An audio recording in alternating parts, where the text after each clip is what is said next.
ঘর কা ভেদি লঙ্কা ঢায়, ঘরের শত্রু বিভীষণে, এটা তো আপনারা অনেক শুনেছেন। একদম প্রমাণ করে দিল মোহাম্মদ অফিসিয়াল সিরাজ।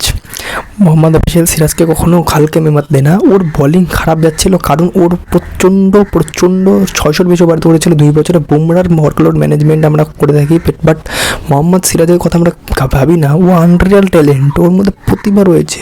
ওর আজকে স্পিড 146 টাচ করছিল, ওর আগে টাচ করছিল না কারণ ও এত রেগুলার বল করছিল যে ও টাচ করছিল না। তাই আরসিবি ম্যানেজমেন্টকে ওর উপরে ভরসা দেওয়া উচিত ছিল। একটু রেস্ট পেলে ও যে ভালো বল করবে সেটা অনেকেই জানতো, এক্সপার্ট হলে তোমরা সেটা জানতেই।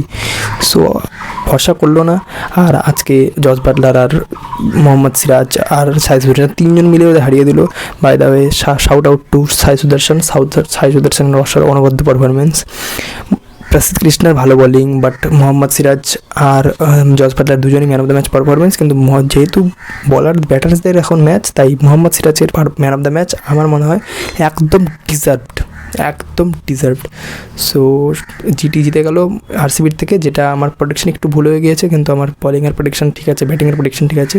সো আমার প্রেডিকশন হারিয়ে দেখার জন্য এই চ্যানেলটা সাবস্ক্রাইব করুন, লাইক করুন, কমেন্ট করুন, শেয়ার করুন।